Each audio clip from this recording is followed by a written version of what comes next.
À la suite de l'épidémie, plus de 4 millions de cas ont été confirmés aux États-Unis. Et quels seront les impacts politiques et économiques du rebond de l'épidémie aux États-Unis? Que doit faire le gouvernement américain? On fait le point avec Jessica Chen dans sa revue de presse. Bonjour Jessica. Bonjour. Alors quelle est la situation actuelle épidémique aux États-Unis? Eh bien, l'épidémie s'intensifie, et ce qui met le gouvernement américain sous pression et une pression croissante. Plusieurs États ont constaté un nombre quotidien record de morts liés au Covid-19, comme le rapporte Die Deutsche Welle. Les résultats des derniers sondages montrent que les 2 tiers des citoyens américains ne font pas ou plus confiance à la politique de gestion des crises du gouvernement. Le président américain avait longtemps considéré que l'intensification de l'épidémie dans certaines parties du pays n'était qu'un problème local et avait demandé la réouverture rapide aussi bien des écoles que la reprise de l'économie. Et donc, selon des experts, une des raisons pour lesquelles l'épidémie aux États-Unis a atteint une si mauvaise situation est que les conflits politiques ont empêché une action coordonnée de lutte contre l'épidémie. Et l'économie américaine a-t-elle été impactée? Oui, alors la reprise économique aux États-Unis a montré peu de signes d'accélération au cours de la semaine écoulée et certains signes indiquent que l'augmentation rapide des emplois en mai et en juin pourrait s'atténuer. C'est ce que rapporte Reuters. Alors que certains États ont réimposé des restrictions aux entreprises, 1,4 million de personnes supplémentaires ont demandé des allocations de chômage.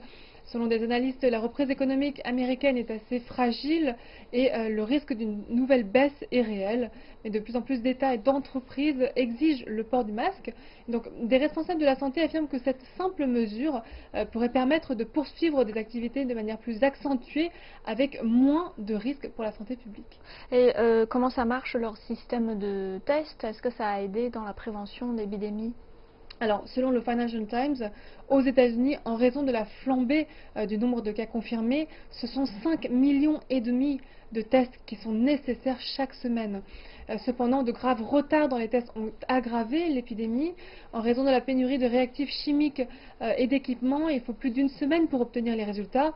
Et les experts en santé publique affirment qu'un si long délai rend les tests presque inutiles, puisque lorsque les gens reçoivent en fait les résultats, il est probable que la période la plus contagieuse soit déjà passée. Donc les États-Unis doivent redoubler leur capacité de test pour pouvoir répondre à cette demande. Et donc dans ce contexte, est-ce que la politisation de l'épidémie continue aux États-Unis? Oui, même si l'épidémie continue de s'aggraver, certains politiciens américains n'ont toujours pas annoncé d'ajustement majeur à leur politique de riposte. Au lieu de cela, ils continuent donc de politiser l'épidémie en voulant rejeter la responsabilité sur l'autre et en stigmatisant d'autres pays, rapporte CNN. Les responsables de l'OMS ont critiqué les États-Unis pour cela et pour avoir aussi aggravé la situation. Selon la chaîne de télévision américaine, les États-Unis devraient être conscients qu'il faut utiliser la science et non des moyens politiques pour combattre l'épidémie. Merci Jessica pour votre analyse.